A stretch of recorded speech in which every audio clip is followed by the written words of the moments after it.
Anyway, so I'm often asked what you look for in different disciplines as far as sensory soundness and herd dynamics, and what is important for a race horse, what's important for a dressage horse, what's important for a jumper. And today we're going to look at some jumping here because from a sensory standpoint, what you need to have in a good jumper is you need to have a very strong visual aspect. You need a horse that sensory rhythms can stay far enough ahead of their bodies to get over the obstacle. So their interpretation process has to remain faster than the speed of the body, far enough away to give you the rhythm and the energy to get over a jump. Another important aspect for a quality jumper is on the periphery in the ear in a sensory transfer, especially when you're show jumping, you're up against the clock and you're changing directions. You need a horse that can get over one obstacle and be targeting the next obstacle, whether it be ear or eye, and make that transition efficiency, because you need to have optimum efficiency against the clock between mind and body. And the sensory system is the fabric between those two worlds. So you want a horse that when they approach the obstacle, their physical rhythms adjust accordingly with the beat of the psychology, so their interpretation process. You can go ahead and, this is a good example, you'll see a very forward-minded horse with a good interpretation system is on their way to be a quality jumper. You're looking for the base skills. What inherent skills does the horse have to be the athlete you want them to be?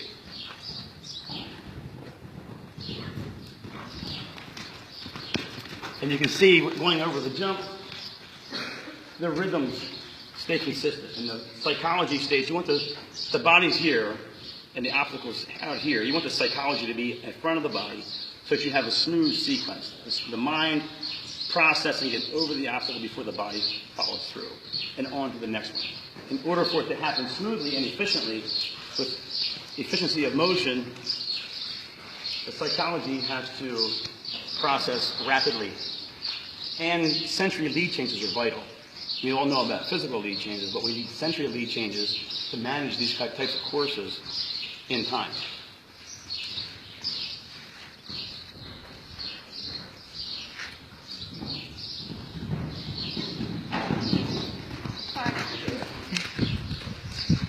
Just watching, you can see, if you could do me a favor, Alan, if you want to come, can you walk? One of the things we do with horses that are having problems with jumping, or they're having problems interpreting the obstacle, we have to match the psychological rhythm with the physical rhythm to the object. One of the ways to adjust this is to determine, I'll go in and profile and determine how far away from the horse's body are they interpreting an obstacle, and match that with the speed. So I can keep a reasonable distance between the object and the body so they can have the smooth rhythm to get over that object. Can you just walk in with me? And I'm going to get here. And you'll see. And what you'll see here is you don't see any, he comes right through. And what you want is, this is a good quality interpretation system in the forward aspect. You want your horse to be able to come into the object, interpreting it smoothly. If you have a smooth interpretation, you have a smooth body. A supple mind allows for a supple body. And then you have a lot to work with.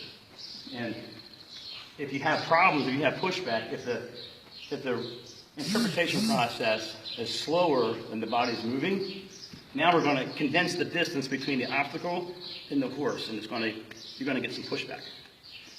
And sometimes you'll have refusals, or you get a little rabbit hop over the jump, and it's certainly not smooth or comfortable. And especially when you, as a rider, need to target the next jump. It's important to remember, too, when you're riding, that you're the emotional guide to your horse. You're also absorbing the stress. You're targeting the next object along with your horse. It has to work in cohesion. And if you have apprehension, he might have apprehension as well at the same time. But if we have a horse that's having a little bit of an issue getting over some jumps, one of the things you can do is you want to bring that over here. I'm going to get you just to walk up to the jump and just have a look at it and back up. And then what I want to do is we're going to do a deceleration drill. So deceleration drill is after you show him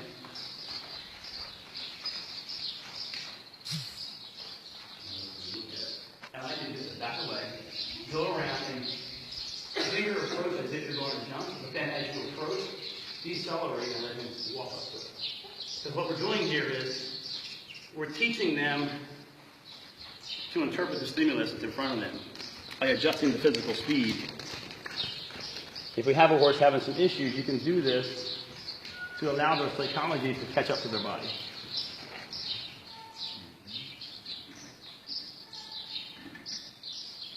Sometimes you have to play tricks, and you have to kind of use the environment to manage your horse's situation.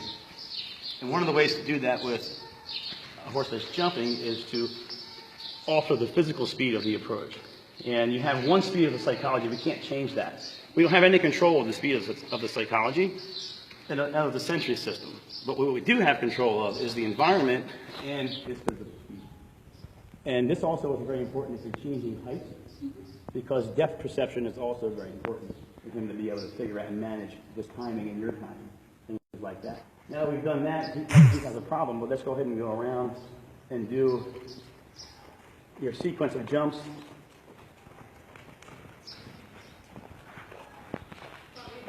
Sure.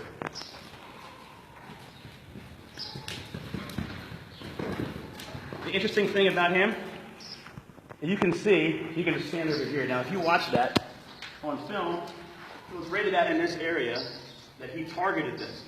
That gives him enough distance from the object to get over with this height. Now, the higher you go, the more inertia you're going to need to get over it.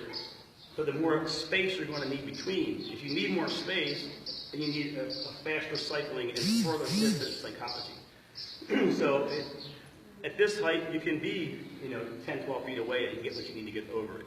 As you climb the ranks and you go higher in competition, and you have more obstacles at higher rails, what you have to have is a faster psychology that is able to interpret the stimulus further away, that allows you to have the speed and the rhythm to get over.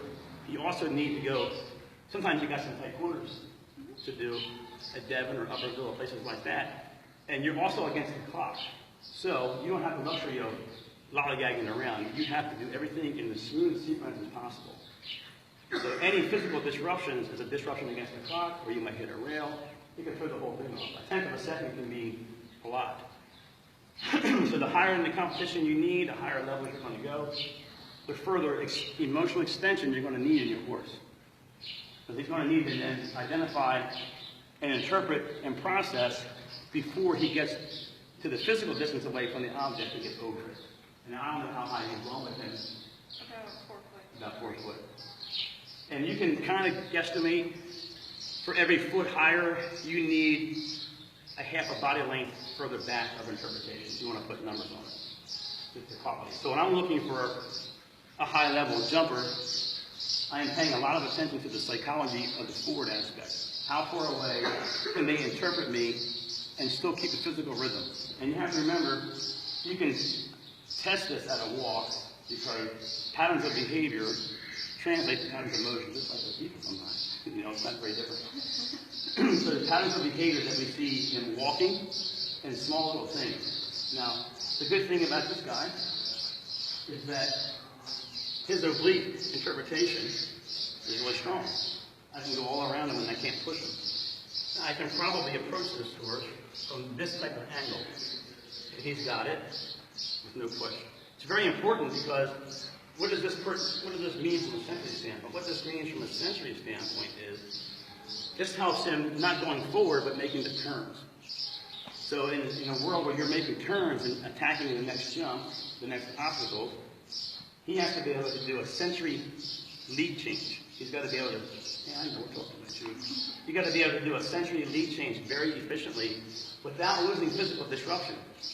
Because if you think about it, and you're approaching a jump, and you're going over 4 feet, he's got to mentally be over the obstacle, targeting forward, and fielding the next area, while his body's still doing one thing. It's what we call in equine psychology multitasking. So another clue for a high-level jumper is the ability to multitask. It's also something I look for in racehorses as well. to be able to handle multiple stimulus. Now, you can have horses that are weak in the sensory area back here, and it doesn't matter that much in this discipline of jumping because all of your stuff is in front of you or on the obliques. You want real good strength forward. You want an efficient handoff and transition to the oblique. I don't have to worry too much about what's happening in the rear because all of our work is in front of us.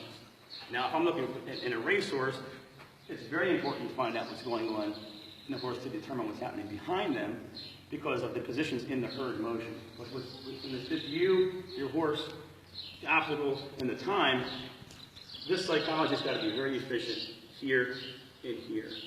You want to go ahead and go down 2 more times? Your comfort level.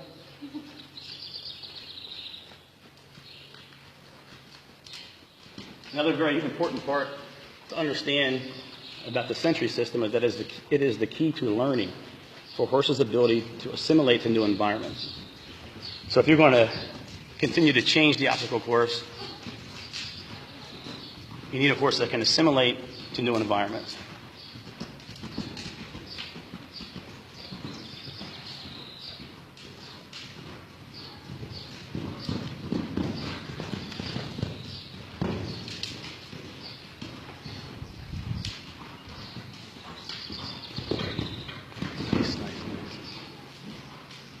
Now the nice thing about this,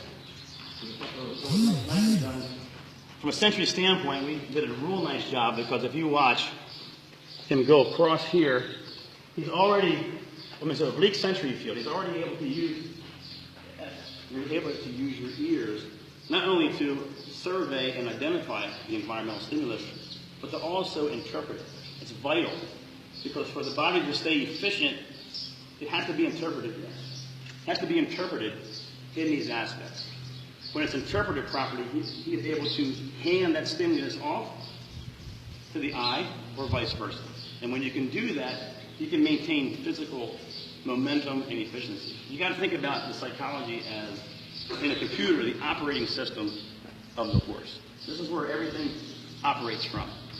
The body is controlled by basically the interpretation process of the psychology.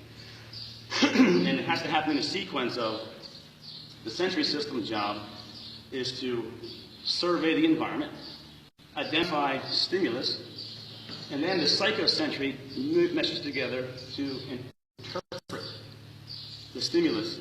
And then the physical response comes at the end, which is your physical purposeful motion.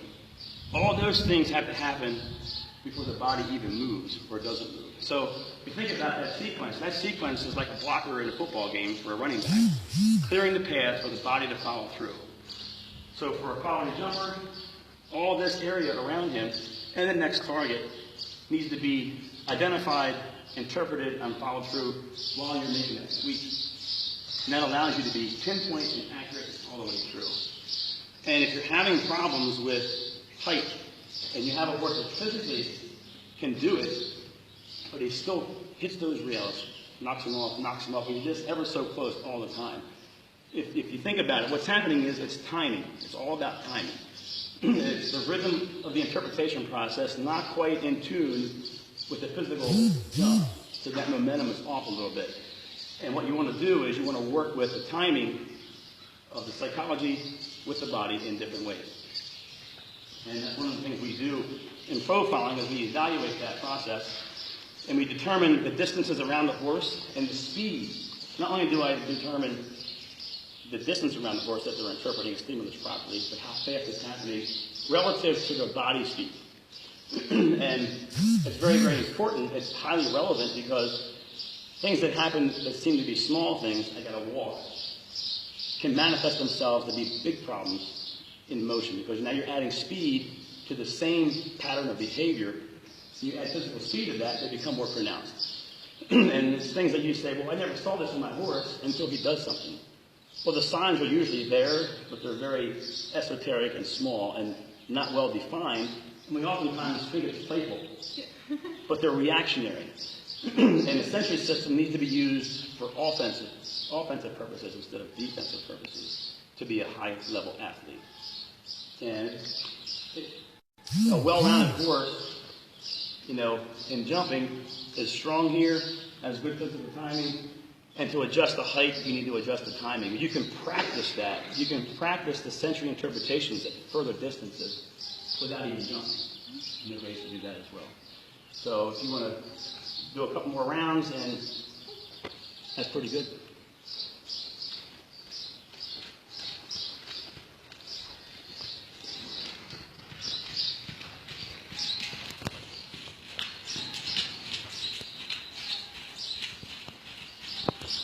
What you want to look for in your horse is when he's making these turns, is you want the lead change to be with the ear first and with the body second.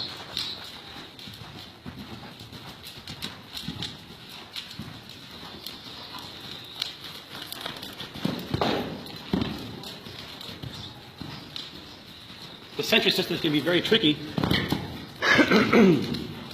Now you can see strengths. You can go ahead and stop, Al, if you want.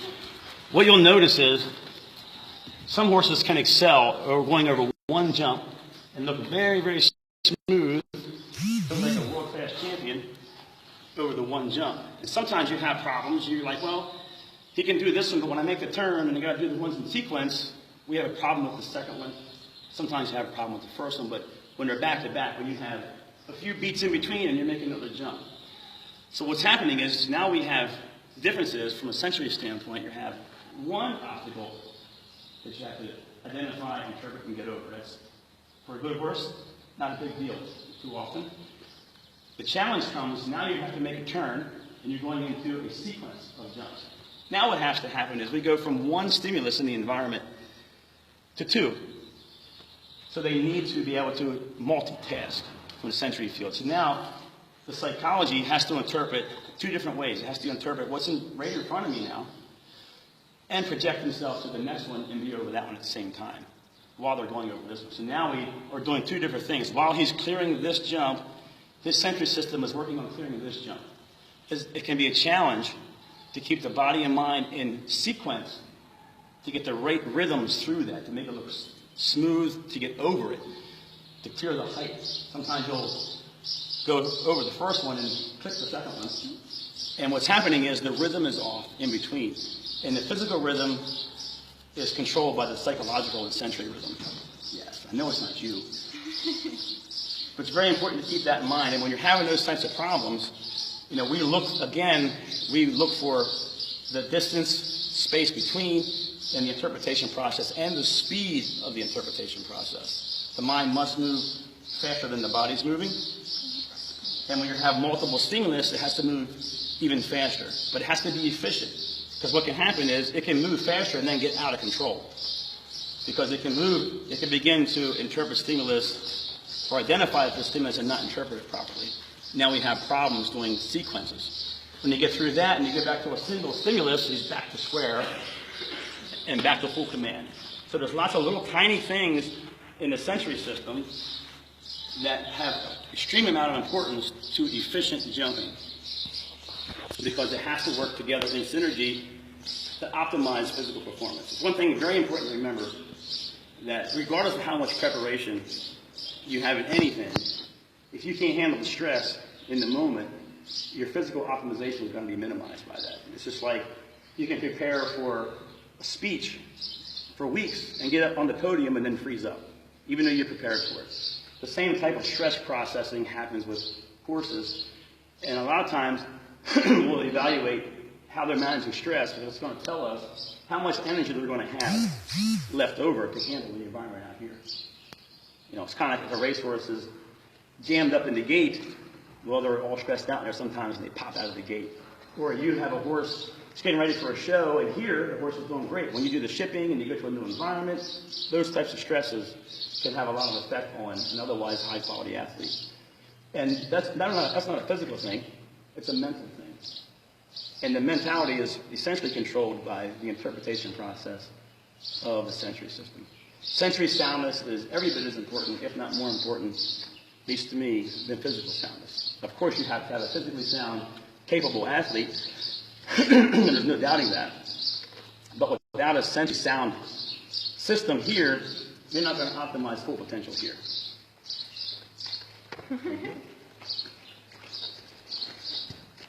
I think we're done with.